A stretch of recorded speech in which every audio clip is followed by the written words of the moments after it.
Neulich habe ich eine E-Mail bekommen von einem Zuschauer mit der Mitteilung: Ey, Frank, bau doch mal ein Cornhole-Board aus Beton. Und weil ich die Idee echt interessant fand, habe ich dann gleich mal recherchiert, ob es sowas schon gibt. Und ich muss sagen, die Auswahl im Internet war sehr begrenzt. 1200 €. Stolzer Preis. Da bauen wir heute mal eins selbst.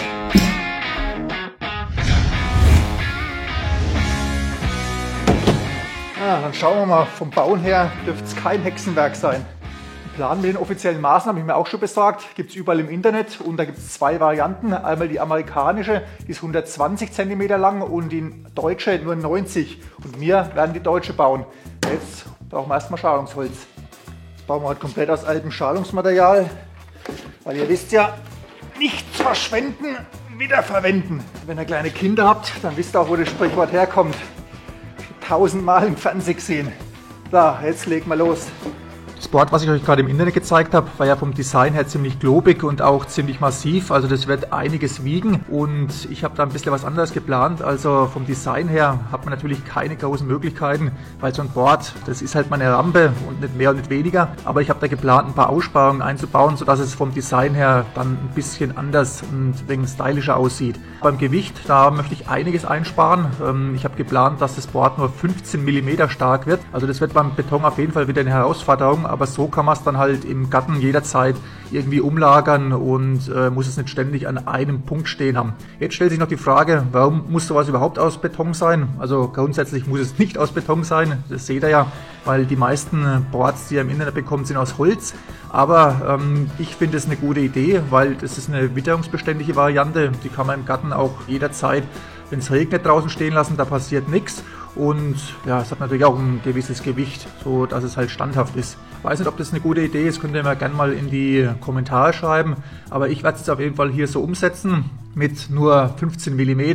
Mal schauen, ob das so hinhaut, wie ich mir das gedacht habe. Die großen Teile vom Zuschnitt haben wir jetzt soweit mal. Brauchen wir noch ein paar kleine, die machen wir nachher. Jetzt machen wir erstmal mit der Aussparung weiter, mit dem Loch. Brauchen wir am besten auch Styrodur und die tun wir uns mit dem Zirkel hier mal anzeichnen. 15 cm ist der Durchmesser und das reißen wir jetzt hier mal an. An dieser Stelle mal noch eine kleine Anmerkung zu Kommentaren, die öfters mal unter solchen Videos erscheinen. Also ja, ich nenne es mal Kritik.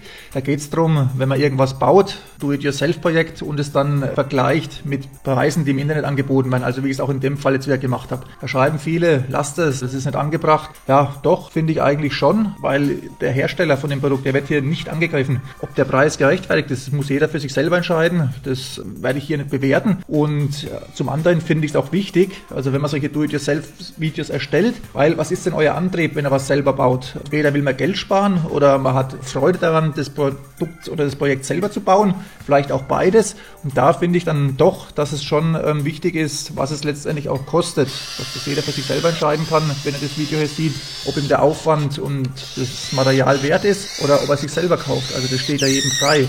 In diesem Sinne werde ich das auch weiterhin so machen, weil ich sehe es halt so, kann jeder gern anders sehen, aber das ist meine Meinung dazu. In dem konkreten Fall hier sehen die 1200 € jetzt auf den ersten Blick mal hoch aus, muss man sagen, aber wenn man da mal sieht, was da bei Handarbeit für Arbeit dahin steckt, auch die Arbeitszeit, also dann sage ich, das ist mehr als gerechtfertigt, das sind Kleinstserien, die hier angefertigt werden und sowas bekommt man halt nicht überall. Und wenn man sowas haben will, dann muss man halt auch die Preise zahlen. Oder man baut sich halt selber, so wie ich es euch in dem Video jetzt hier zeige, und ich werde euch nachher dann auch noch sagen, was ich an Materialkosten gebraucht habe und vor allem auch an Arbeitszeit. So, Thema ist damit beendet. Ich habe ja zu Beginn gesagt, dass ich es vom Design her ein bisschen anders bauen werde. Deswegen habe ich mir hier jetzt noch solche Styrodur-Aussparungen zurechtgeschnitten. Die werde ich hier seitlich einkleben und dann wirkt das Ganze ein bisschen filigraner. Ja, und an Gewicht sparen wir natürlich auch noch ein bisschen was ein. Die Gewichtseinsparung ist natürlich hier jetzt nicht riesengroß, aber dadurch, dass wir das Board so filigran herstellen, wird es insgesamt nicht besonders schwer werden. Ich habe jetzt mal ausgerechnet, wir werden auf ca. 20 Kilogramm kommen. Und ich denke, das ist schon eine gute Leistung. Das kann man allein noch gut transportieren. Nach oben hin brauchen wir jetzt natürlich auch noch eine Begrenzung. Da habe ich mir hier solche Leisten zugeschnitten. Die stehen genau 15 mm über und das wird dann auch unsere Materialstärke von dem Beton, was ich euch vorhin gesagt habe. Die kommen jetzt rundum auch noch überall drauf. Naja, geht doch heute schon wieder ganz gut voran. Schön, wenn es jedes Mal so laufen wird.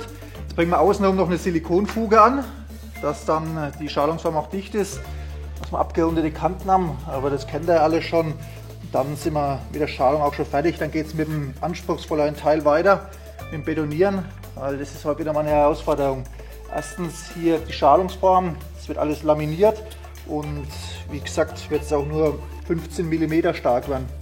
Aber dazu kommen wir jetzt dann gleich. Als spezielle Designidee habe ich mir noch überlegt, dass ich vorne auf dem Board noch einen Pfeil anbringe, der dann auf das Loch zeigt. Und da habe ich mir so eine ganz dünne selbstklebende Folie besorgt. Die wird später in die Schalungsform geklebt und dann soll sich eigentlich der Umriss von dem Pfeil ganz leicht im Beton abzeichnen. Ja, so zumindest die Idee. Mal schauen, ob es funktioniert. Also funktionieren wird es auf jeden Fall. Ist halt nur die Frage, wie es dann rauskommt und vor allem auch, wie es ausschaut. Und genau das ist ja mal das Spannende, wenn man neue Sachen ausprobiert. Wir werden es bald wissen. So Leute, das wäre es schon gewesen mit dem Schalungsbau. Jetzt geht es mit dem interessanteren Teil weiter und zwar mit dem Betonieren. Und da mischen wir uns den Beton jetzt erstmal an. Da braucht man nämlich speziellen Beton. Bei der geringen Materialstärke brauchen wir auf jeden Fall eine hochfeste Mischung. Am besten ziemlich feinkörnig, dass man es nachher auch gut laminieren kann. Und den Beton für mein Projekt, den mische ich mir selber an. Ich mache mir hier eine Mischung aus Zement, Sand, Kalkstein und Mikrosilica. Und da ich hier Weißzement verwendet habe und die Zuschläge auch ziemlich hell sind, habe ich noch ein kleines bisschen schwarzes Farbpigment dazugegeben. So erreicht man dann ja, den typischen Betongrauton. Ganz weiß hätte mir das jetzt hier so gefallen. Deswegen die Farbpigmente. Die Zutaten, die ihr dazu braucht, kriegt ihr bei uns alle im Shop und die Rezeptur, die findet ihr auch im Shop oder bei uns auf dem Blog. Könnt ihr einfach mal vorbeischauen. Ein Problem bei der Herstellung von hochfestem Beton ist ja, dass man mit einem sehr geringen Wasserzementwert arbeiten muss, dass der Beton später auch seine Festigkeit erhält und da hat man dann eben das Problem, dass sich der Beton nicht wirklich gut anmischen lässt. Deswegen wird da normalerweise Fließmittel in einer hohen Dosierung eingesetzt, aber das ist hier bei unserem Projekt jetzt so nicht möglich, weil wir mit dem Beton später auch in der Vertikalen arbeiten müssen. Also der Beton muss klebfähig sein und muss auch an der Schalungsform haften bleiben. Ganz ohne Fließmittel kommen wir aber auch hier nicht aus. Ihr seht ja die Konsistenz, die ist echt ja, richtig fest und in dem Fall habe ich jetzt hier nur eine ganz geringe Menge an Fließmittel beigegeben. Das habe ich langsam dosiert, bis der Beton dann die richtige Konsistenz erreicht hat.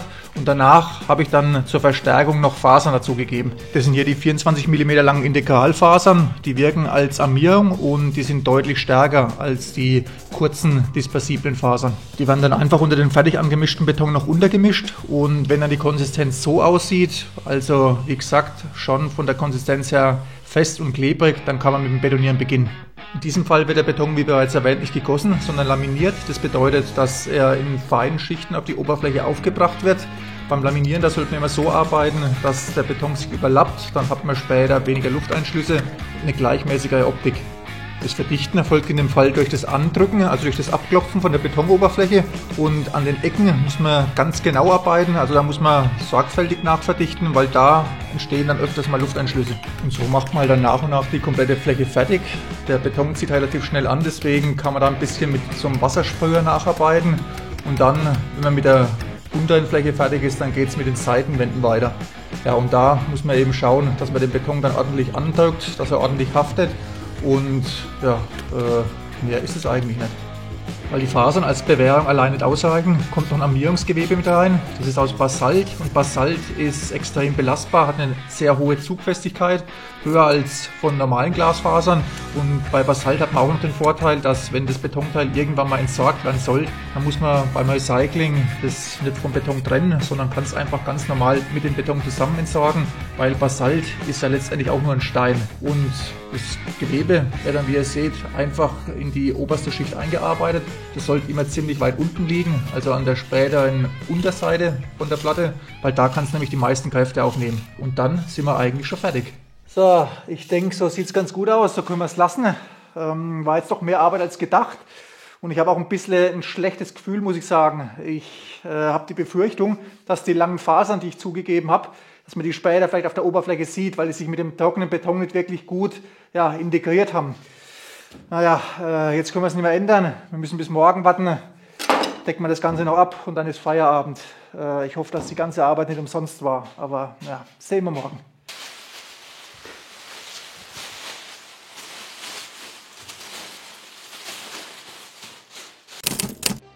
Das Betonteil konnte ich dann am nächsten Tag schon ausschalen, nach nicht einmal 24 Stunden, also mit dem hochfesten Beton, das geht ratzfatz, der zieht echt schnell an.